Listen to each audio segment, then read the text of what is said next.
So yeah, the purple spot had appeared on the screen of my phone again for the third time within 4 months, so I'm kinda frustrated and confused. Hey guys, what's up? It's the Culture Detective here investigating your favorite songs, and today I'm finally gonna do a top 50 best songs of 2016 video. So I'm gonna try my best to speak as quickly as possible, but you know this is gonna be a long video, so sit tight. Here are the honorable mentions before we go into the top 50. We have Shoo Shoo with the incredible cover of the theme song to Laura Palmer's theme in Twin Peaks, and it's dark, it's intense, it's noisy. I love it. We have Vektor with the very creative and spacey and atmospheric Charging the Void. We have PJ Harvey with The Wheel, which is pretty catchy and pretty compelling with the drums. Up next, it's NxWorries with Lyk Dis, and it's a very sensual, smooth, soothing R&B song with some fantastic vocals from Anderson .Paak. And then after that, it's Marissa Nadler with Skyscraper, which I think is an incredibly haunting and beautiful and somber ballad that you cannot not listen. And after that, it's the I.L.Ys, aka Zach Hill and Andy Morin with their Detour project.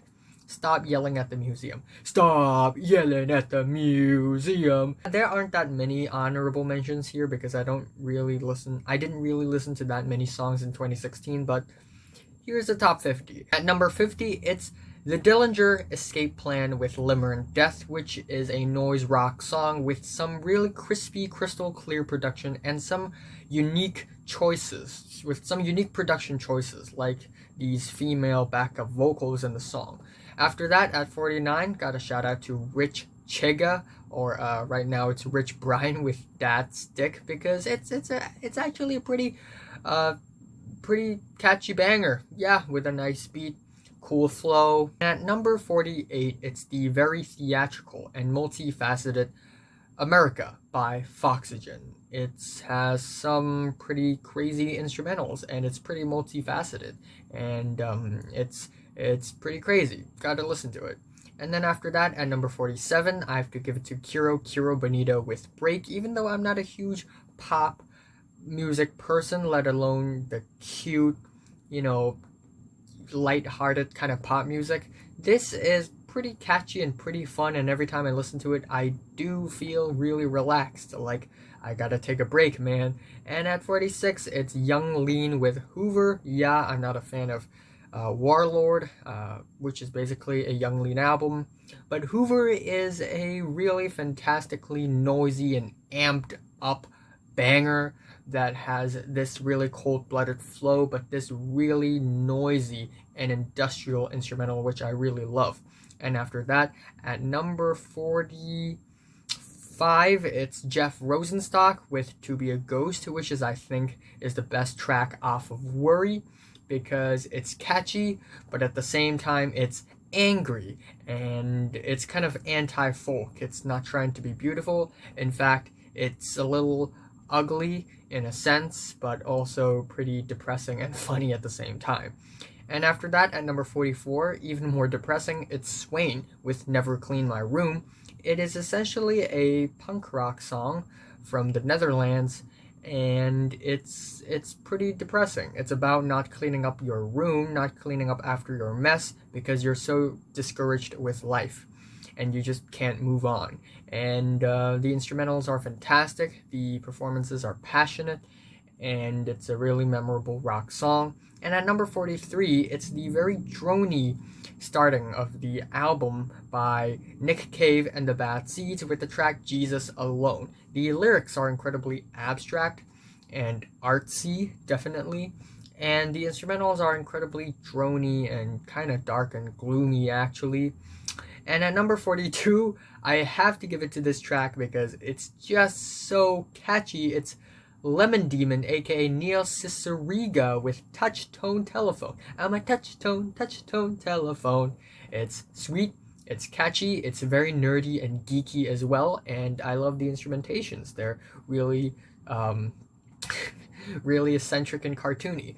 And at number 41, I love this song so much. Even though it's not a super catchy song, me personally, I love it. It's Street Sects with In Defense of Resentment, which is probably my favorite Street Sects song. It's incredibly noisy, incredibly rough and abrasive, and very violent. It's like you're vomiting your soul out of your body. There are guitars in this song which are just creeping underneath, about to slither upwards. It's a banger. It's a total banger. The drums are tight. And at number 40, I'm gonna give it to the Avalanches with Frankie Sanatra, featuring Danny Brown and MF Doom. Both of them give a very amazing rap performance with this very catchy and goofy instrumental, and overall it's a really enjoyable song. It's bouncy, it's catchy, and it has a lot of personality going with it. And at 39, it's Travis Scott with Pick Up the Phone featuring Young Thug. Even though Birds and the Trap Sing McKnight isn't a great album, not at all. It's pretty drab, actually. This is a standout track from the album because it's catchy. It has a pretty emotional performance from both Travis Scott and Young Thug, yet they give a lot of energy. And I also really like the beat of the thing as well. Pretty lively. And at 38, it's Anohni with Drone Bomb Me, which is a pretty beautiful and rejuvenating art pop song with some really crispy, clean production, which is actually really beautiful in this case. And at 37, it's Solange with Cranes in the Sky, which is also a very beautiful song. It's R&B. I really love the crispy, loose, spacey drums of the thing. The strings are really beautiful, really moody too. And on this song, Solange kind of talks about dealing with sadness, dealing with emptiness, and it's really beautifully portrayed in the song with the lyrics, and I really like the song. But a song that deals with mental health even more, but in an even more abstract way, it's Preoccupations with Anxiety. Anxiety.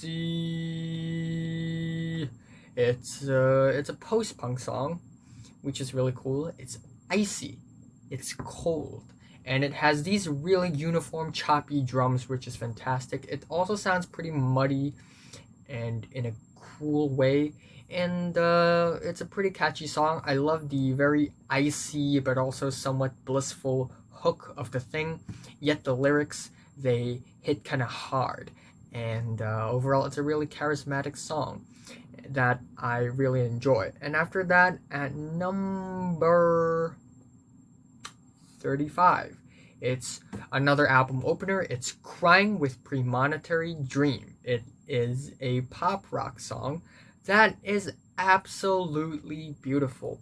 Super sunny, super optimistic, really dreamy.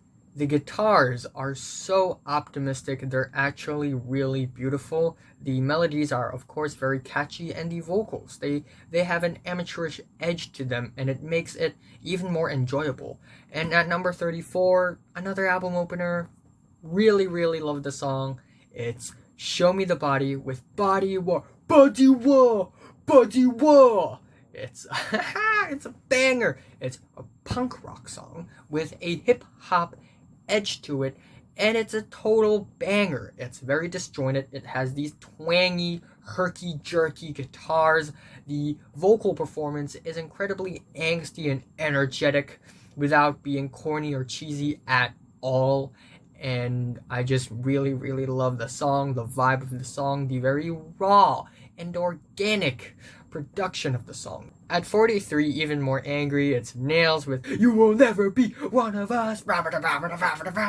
I never thought I would enjoy a death metal track this much, but with only 1 minute and 30 seconds, this song is a total blast.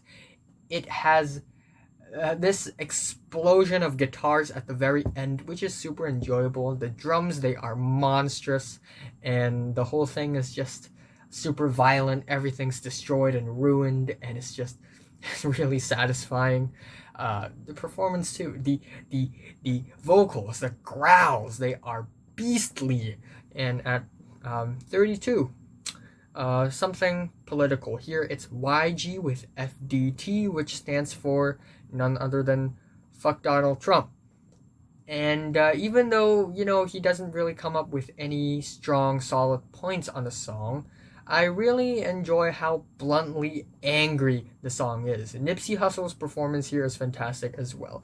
Also, lyrics, other than the lyrics, instrumental-wise, it's still really nice. I love the grimy pianos, the really cool gangster guitars, and the performances by both YG and Nipsey Hussle are great.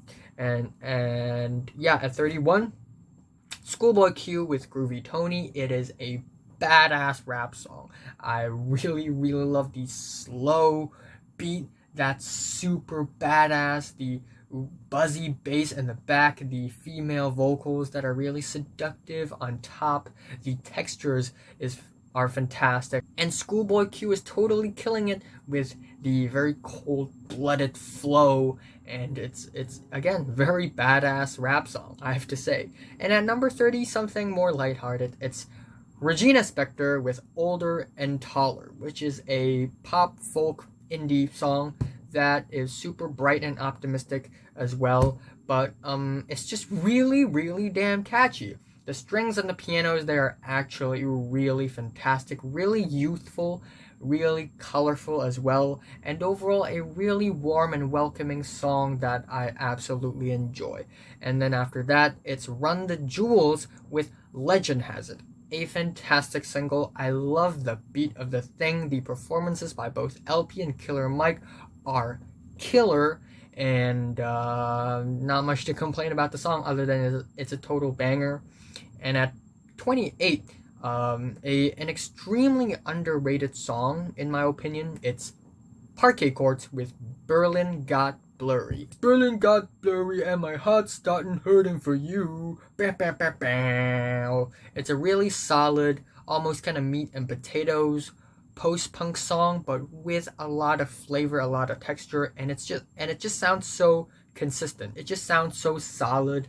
It's pretty fantastic. Again, I love the muscular vocals from Adam Savage, and everything else about the song, the guitars, the drums, they're all pretty fantastic.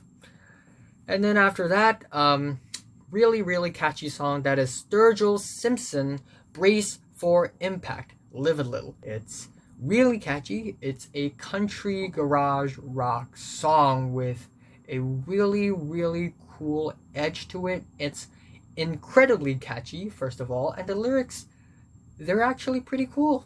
The vocals are fantastic, and I just really love the guitars and the drums not being super overblown or loud, but still being very memorable and sticky.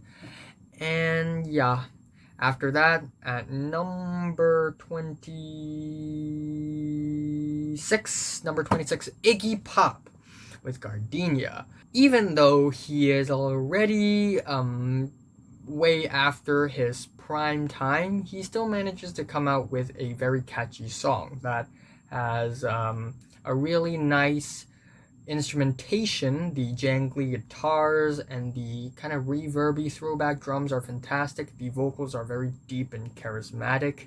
And Gardenia is, I think, about his imaginary friend, and it's a pretty interesting song as well. Very catchy as well. At number 25, Denzel Curry with ULT, the album opener of Imperial, and it is a moody trap rap song that's just so damn catchy. I can't stop listening to it. The vocal melodies are actually somewhat gloomy and actually kind of dark, actually. I said the word actually a lot. And it's pretty cool that someone would use the trap beat in such a moody way and in such a futuristic way that it's catchy and flavorful. And at number 24, it's Anderson .Paak with Come Down. You drink up all my liquor, come on, what I'm supposed to do now? You might not ever come down. This song is fantastic. It's so damn good. Whoa, what? It is a total banger. It's extremely catchy, of course. The bass and the drums together, they're so good. They're so good. If you have seen the Tiny Desk concert by Anderson .Paak, you'd realize how good it sounds. The drums are marchy, they're tight, they're crispy, the bass is super cool and charismatic, kind of creeps up a little bit, and we get the vocals, which are extremely catchy, really easy to sing along to, and you can just imagine like a group of people singing the song and it'll sound super awesome. And then after that, at number 22, it's Louis Cole with Weird Part of the Night. A little obscure name right here, but really, really good song. Really catchy and funky pop song, synth pop song that is better every time I listen to it. It's very socially awkward, and the music video is super fun as well, but the song itself is very socially awkward, and in a way it's actually really funny. I also really love the synths of the thing. It's very colorful and bright and blissful. The beat is crunchy, it's full of textures, and it's nice. And then after that, at 21, Dram, Cash Machine. Yeah, it's such a fun song, such a catchy song. It's such a bright song. It's I have to put it at number 21. It's essentially a pop rap song with a lot of personality, and Dram's vocals is actually really good. There's that. Dram's a good singer. Not great, but good. And at number 20, yes, we're in the top 20, folks. It's Childish Gambino with Red Bone. My goodness, I wouldn't have known it's Donald Glover if I didn't see the words Childish Gambino with the song. Like, the vocals, they're just so high and so well performed. It's like, wait, it's him? What? And this song is essentially a very sexy and sensual R&B song that's super smooth. The chord progression of the thing, it's infectious, and I absolutely love it. It's even a little nocturnal, even. Stay woke, bow, bow, bow, bow, bow, bow, live a little. Call me a mainstreamer, but at number 19, it's Beyonce with Formation. It's such a catchy banger of a pop song. I can't stop listening to it. Beyonce has a lot of charisma on the song, actually. In the verses, she sort of whispers a bit, which is really cool, kind of cold-blooded. But in the chorus and in the hook, she goes hard. She goes hard. She goes strong. And it's actually really cool. The instrumentations, they are explosive, colorful, and there's not much else I can say. And again, Call Me a Mainstreamer at number 18, another mainstream pop song-a-roo. Bruno Mars, 24K Magic, in the air. Yeah, it's so danceable, it's so groovy, it's so fun, and the instrumentals, they actually have sort of this futuristic edge to it, which is kind of moody and vibey and wavy, and it's actually kind of cool. And of course, the vocals, the grooves, they are just extremely catchy and bright and fun. The key embellishments, they are also fantastic. A really nice touch to the song as well, and not much to complain about. And at number 17, total banger, Tribe Called Quest, We the People. The beat of the thing is so damn good. It's grimy, it's badass, and the beat is crispy, it's tight. I love it. Q-Tip's performance, amazing. And everyone else's performances is amazing. And oh my gosh, rest in peace, Phife Dawg. He is also in the song, and he is fantastic as well. The performances are tight. The rhyme scheme is genius. The word plays are fantastic. Ramen noodle, and just a great song. And man, the Tribe Called Quest really ended their catalog with a bang.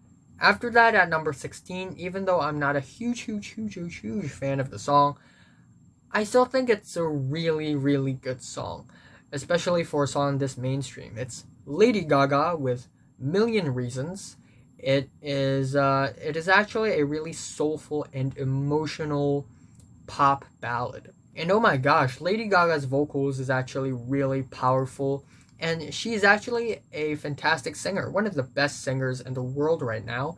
And this song is truly spectacular, and the instrumentations, they're just really touching. Okay, now we're in the top 15. Oh boy. 1, 2, 3, 4, 5. Yes, it's 15. I didn't count wrong right here. It's Clipping. Wriggle. Yes, it might actually be my favorite Clipping song. And it's not even like a song off of like a studio album, it's off of an EP, but it's just so damn good. I have to put it at number 15. Where do I even begin? Daveed Diggs' performance is fantastic.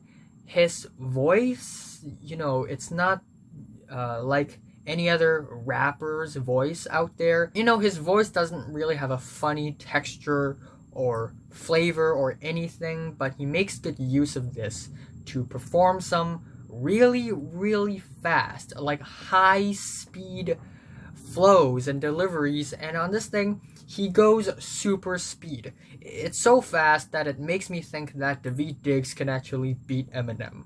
Like, it's just so impressive how fast he could rap without breathing. Of course, the rhyme scheme is fantastic here. This song is about strippers, work all night, cry all day, and the beat of the thing is incredibly futuristic, as per every single Clipping song out there. But in this song, it's futuristic, it's abstract and experimental, yet very catchy and memorable and sticky at the same time, which is something that I really, really love.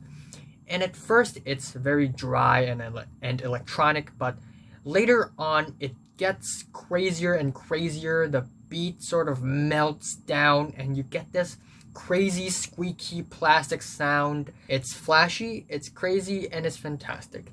And at number 14, Swans, The Glowing Man. And it is like a 28-minute long song. It's the title track off of apparently what's the last Swans album, and they do end off with a bang. It's really crazy. This is a titan of a song. It's gigantic. It's like Bring the Sun. It's like the Seer title track, and it is monstrous. At first, we get some really repetitive, babbly, babbles like, any late Swan songs, and it just sounds really visceral and messy. It's like, I just can't describe the feeling I get from the song. But after this really crazy babbly start, we get this long-winded ambient noise drony backdrop, and then we get to the meat part of the song, and it's absolutely crazy. We get some really constantly flinging drums, these really eccentric, wild, raw guitars, these backup vocals, which are just, singing in a way, it's like they're singing religious hymns. So many layers of instrumentations, and Michael Gira on top, just going absolutely nuts. Johnny is taking my lungs. Johnny is setting on fire. Yes, yes, yes, no, yes, yes, no, yes. It's it's absolutely crazy, and it's a trip. It's a trip. And I love how meditative it is as well at the same time. And at number 13, King Gizzard and the Lizard Wizard with Gamma Knife and People Vultures. These two songs are meant to be together. They're meant to be connected, and I'll put them together. And boy, it is two of the most intense songs I've heard from King Gizzard. Actually, I'm talking about Gamma Knife. People Vultures is a little bit more slow, but, still very heroic and thunderous. And Gamma Knife is crazy, it's intense, it's psychedelic. It has these really, really repetitive guitar riffs, but you just can't get enough of them because they're just so drunken in eccentricity and wilderness. And the overall vibe of the song is actually kind of occultist and kind of batshit insane, actually.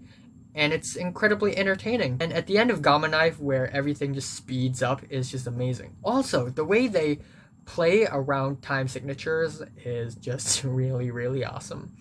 And at number 12, another mainstream song, but this is like legit one of the best pop songs I've heard in the decade. It's The Weeknd with Starboy featuring Daft Punk.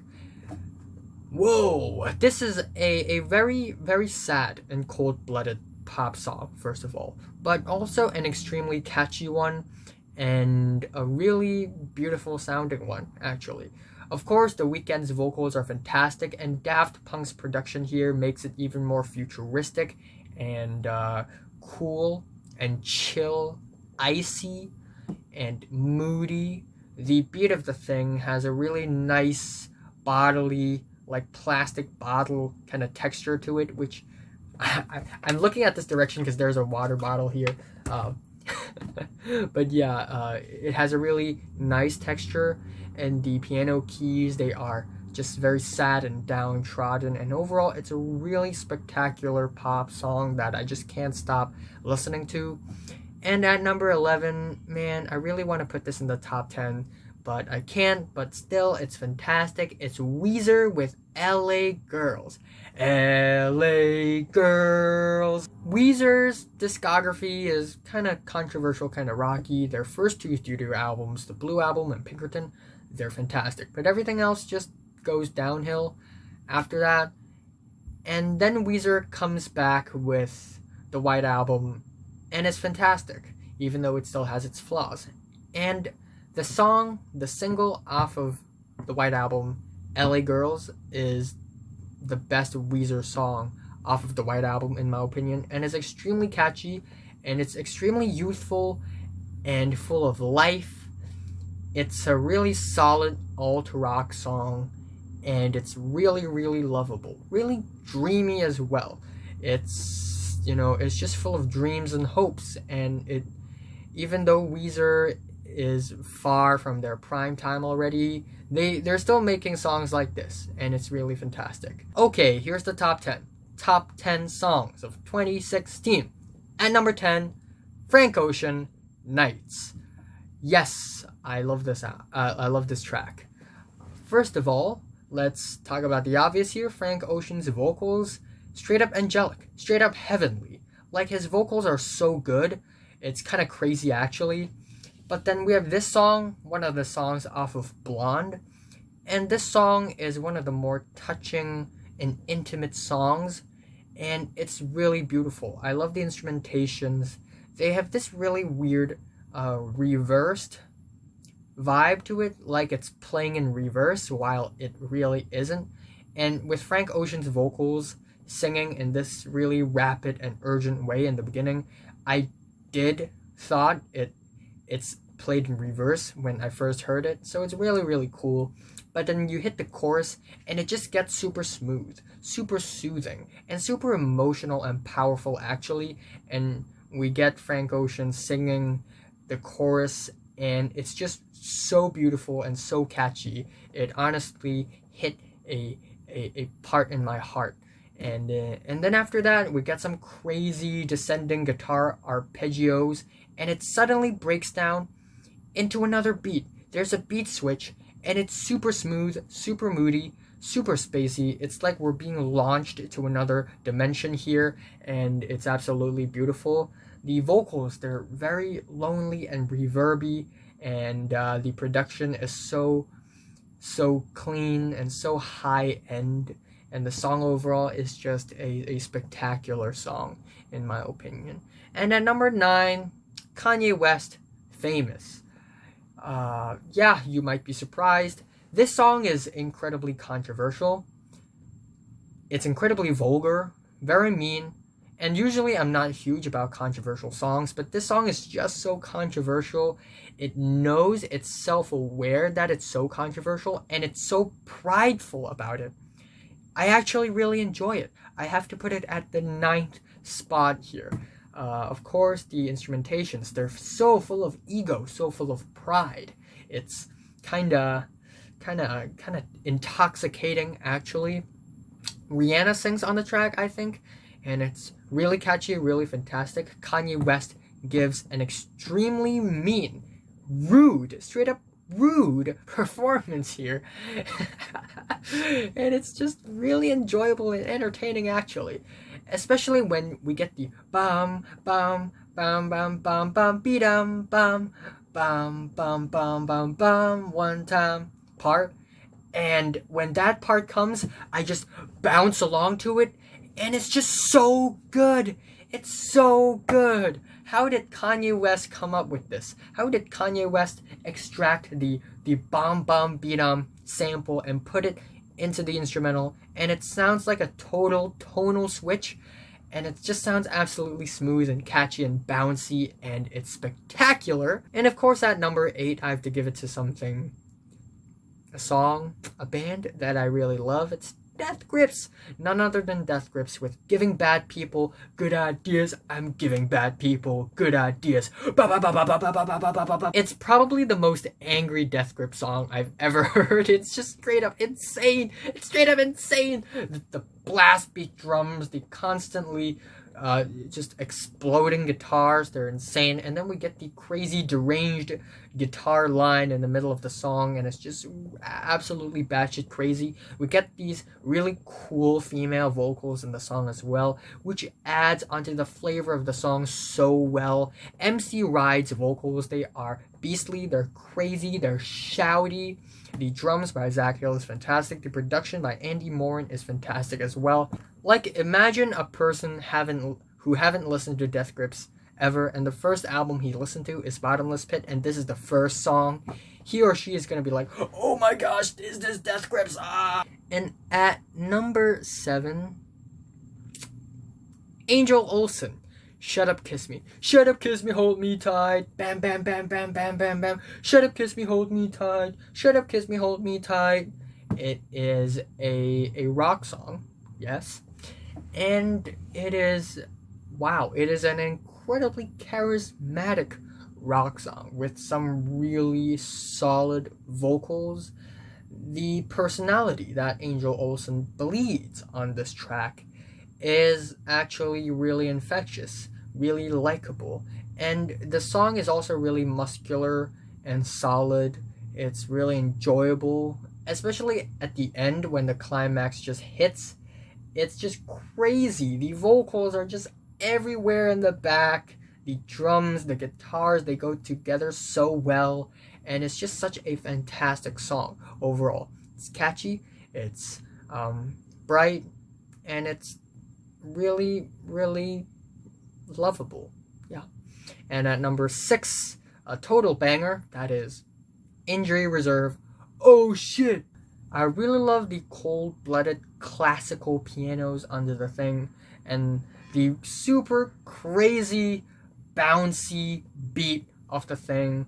But it's the vocals by Injury Reserve, the delivery by Injury Reserve, which really wins me over the song, because it's just so animated, so loud and unapologetic, and all it ends up as in the song is a total friggin' banger with some really interesting instrumentations. Love the energy, love the vibe, but a rap song with an even better vibe is at the number 5 spot.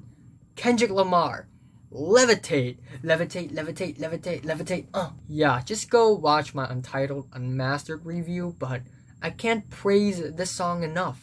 The instrumentals of the thing, so otherworldly. It's like we're being transported to this weird buffer dimension, and everything's just so gloomy and dark and twisty and fantastic. In a way, it's dreamy, it's trippy, and it's just really, really strange and unsettling, and I really, really love it. The lyrics, I like that Kendrick Lamar keep it simple. It's simple, but it's really, really memorable, and Kendrick Lamar's really crazy, eccentric, and animated performance is nothing short of genius on this track. Shut your fucking mouth and get some cash, you bitch. Yeah, the reverby effect of the thing is fantastic, and the fact that this song is structureless, it doesn't have a structure, it just happens in a very linear fashion, is just great, and it just shows how creative Kendrick Lamar is of a rapper. His samples, his beats, his flows, his deliveries, they're all really versatile, really creative, really tasteful, and really artsy, especially on Untitled 07. Levitate. And then at number 4, probably my favorite rap song of 2016, it's Danny Brown with When It Rain. Oh, you ain't know that. When it rain, when it pours, get your ass on the floor now. Danny Brown, really crazy, eccentric rapper, comes out with one of the best experimental hip-hop albums of the decade, that is Atrocity Exhibition.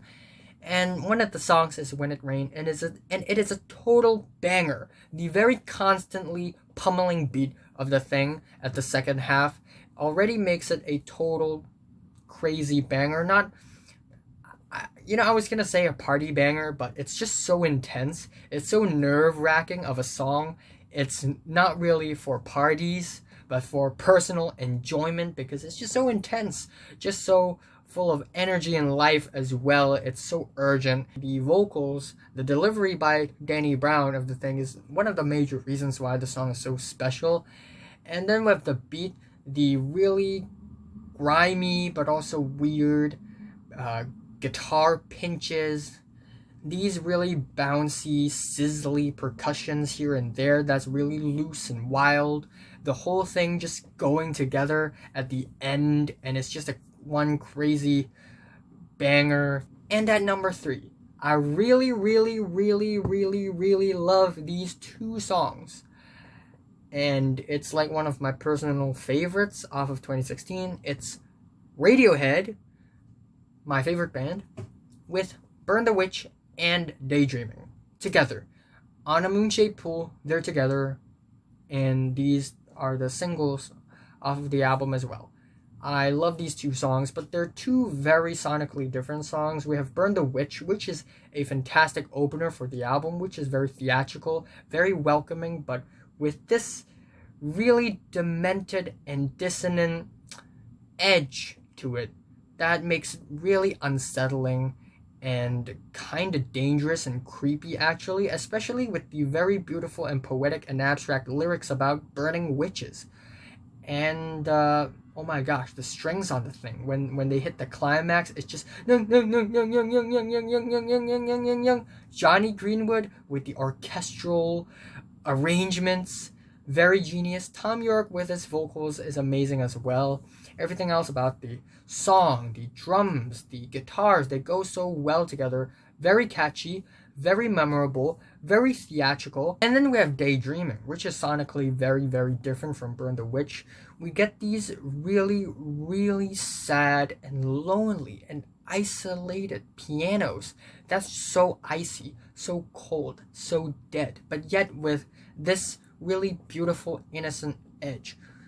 It's like the song is trying to recover from a really, really sad tragedy, and this is the aftermath song. It sounds like the aftermath, and it's just so beautiful.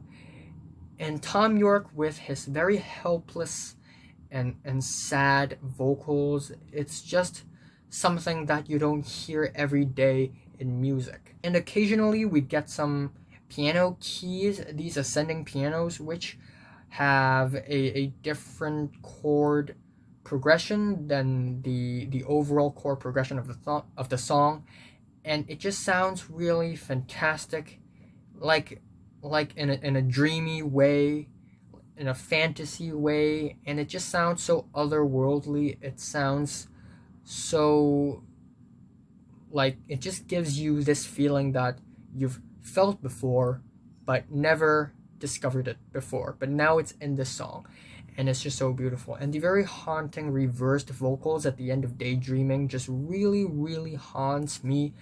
Essentially, Daydreaming is about Tom York's breakup with his late wife, and it's just incredibly depressing. But there are a lot of sad, depressing Radiohead songs, but every one of them is sad in a different way. And the fact that 2 decades later Radiohead would come out with another really sad song but with a really different vibe, is just really amazing. My number 2 favorite song of 2016, actually technically number 1, but I'll put it at the second place.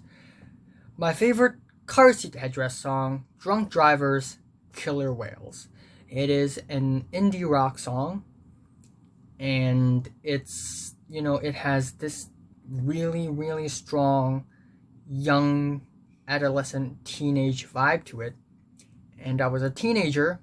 I am still a teenager, actually, I think. And this song just hits me somewhere in the heart, and I relate to the feeling that the song has so much. I just love it. And the album that Car Seat Headrest released in 2016 is called Teens of Denial. So there you go. It's a very teenager sounding song and a very teenager sounding album.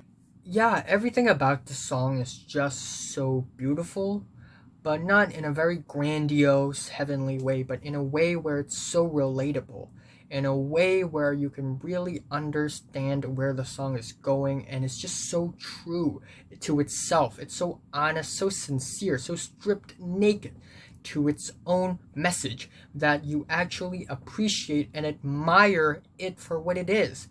And man, the guitars, they're so sweet, but at the same time they're so lonely and isolated. It's so relatable. And first half is called Drunk Drivers, and it's pretty low-key and slow, but it's very beautiful. And then we have Killer Whales, which is just straight up explosive. It's emotional, sounds very powerful, and it's one of the best moments in music in 2016, straight up. It doesn't have to be like this, killer whales, killer whales. And then at number 1, favorite song of 2016, not even released in 2016, but it's a song that suddenly became so significant, so important, and so powerful, and so magical after David Bowie passed away. Black Star is the song. It's released in 2015, and when it is released, it's this weird David Bowie song that's very artsy and lengthy, and nobody really understands it. But after him passing away, it's almost like David Bowie released a song knowing that he's gonna pass away, and this is the final message. And it's about death. And it's straight up haunting that this song is released so shortly before his death. And it's just straight up otherworldly as well. But that aside, instrumentally speaking, lyrically speaking, this song is a masterpiece, and it is one of the best songs of the decade, period. This song is over 10 minutes long, and it's multifaceted, and each part of the song deal with death with a different attitude, different style. And for the first part, it's really, really weird, almost in a very scary way, almost occultist way, almost religious hymn kind of way. And it just sounds kind of demented, but also really, really sad and broken at the same time. These lyrics are extremely weird and abstract and kind of creepy and dark, actually. And then suddenly we get this really spacey intergalactic passage into this really beautiful nighttime, like nocturnal kind of part of the song, and it's just so beautiful. I was totally sucked in by the song when I heard it. These guitars, they sound like it's the end credits, more like the part before the end credits of a movie where it's like happily ever after. But at the same time, these guitars also show this really sad and broken side with the sour chords. And it's like David Bowie regrets something in his life, but we really kind of don't grasp what it is. And it's like David Bowie really tried to convey us a message about death, about farewells, but yet it is just so alien just so unrealistic and just so hard to understand. You have to actually go to the edge of life and death in order to understand the beauty and the truth hidden behind death. And this is what this song sounds like to me. And especially when, on the day he died, Spirit rose a meter and stepped aside, especially in that part. It's like David Bowie is trying to tell us something about the afterlife, and in a really beautiful and breathtaking way. And then after that, we even get sort of this humorous side of death, where we get some glamorous rock vibes, where it gets a little jazzy, it gets a little freaky and weird, and we have David Bowie saying, "I'm not a black star, I'm not a pop star, I'm not a rock star, I'm not a Marvel star, I'm not a porn star." It's like he's having sort of an identity crisis before the last moments of his life. And then we finally go all the way back to the first part of the song, and it sounds really weird and kind of religious and kind of scary, but at the last part, it finally made sense. It all went full circle, and it sounds so demented and alien, but at the same time, you finally understand where the song is going, and it's just so beautiful, it's so poetic, so poignant. You really can't express this feeling with words, but with pure music, pure notes, noise, sounds. And this song just totally achieves that. Musically, this song is fantastic. Every single second in the song is memorable and really enjoyable and listenable, but also kind of challenging because, it's just really weird and experimental and really artsy. And on this track, David Bowie almost embraces the fact that he's dying, and so he really shows the vulnerable side of his art and his voice on the song, and it's just something to think about. This song is something to analyze, something to think about, and I'm just gonna leave it at that. What are your favorite songs of 2016? Comments below, and please subscribe if you want more, and thanks for watching.